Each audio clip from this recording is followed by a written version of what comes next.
শহীদ আবু সাঈদের দ্বিতীয় মৃত্যুবার্ষিকী উপলক্ষে বাংলাদেশ জাতীয়তাবাদী ছাত্রদলের কেন্দ্রীয় কর্মসূচির অংশ হিসাবে আমি এই আবু সাঈদের পরিবারের এবং সমাধিতে এসেছি।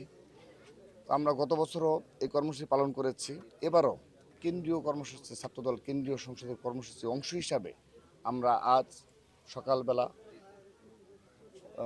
শহীদ আবু সাঈদের সমাধিতে শ্রদ্ধা জানিয়েছি, দোয়া মোনাজাত করেছি এবং তার পরিবারের সাথে সাক্ষাৎ করেছি।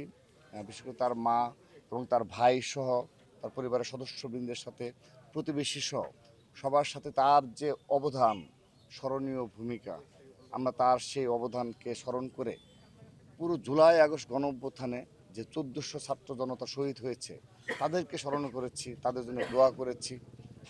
এটি আমাদের ছাত্রদল কেন্দ্রীয় সংসদের কর্মসূচি।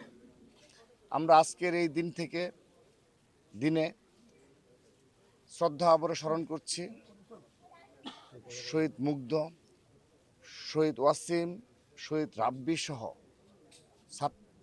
যে সকল ছাত্র জনতা জীবন দিয়েছে এবং যারা পঙ্গুত্ব বরণ করেছে, এবং তাদের মাঝে এখনও অনেকেই হাসপাতালে রয়েছে, দেশের বাইরে চিকিৎসারত অবস্থায় রয়েছে।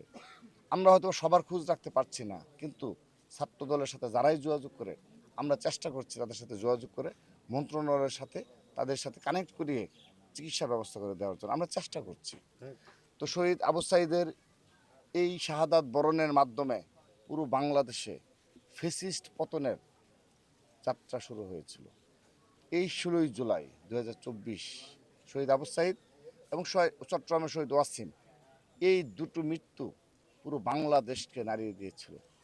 এবং আমরা আজকে আরেকটি বিষয় সৌভাগ্যবান যে এই ফুটেজটি যিনি ধারণ করেছিলেন সেই এনটিভির আমাদের বড় ভাই, এবং যিনি এই যে একটা ঐতিহাসিক ঘটনা এটি স্মরণ করিয়ে দেয় আমাদেরকে যে আবু সাঈদ একজন বিশুদ্ধ বাংলাদেশি শুধু ছিলেন, একটা বাংলাদেশপন্থী হিসাবেই শুধু নয়, আপনাদের স্মরণ করিয়ে দিচ্ছি আবু সাঈদ শুধুমাত্র জুলাই আগস্ট গণঅভ্যুত্থানের একজন বীর যোদ্ধা নয়, আবু সাঈদ ফ্যাসিস্টদের বিরুদ্ধে এবং বাংলাদেশের স্বাধীনতা সার্বভৌমত্বের পক্ষে আবু সাঈদের এই লড়াই সংগ্রাম এবং মানসিকতা সেটি আরও আগে থেকেই জন্ম নিয়েছিল।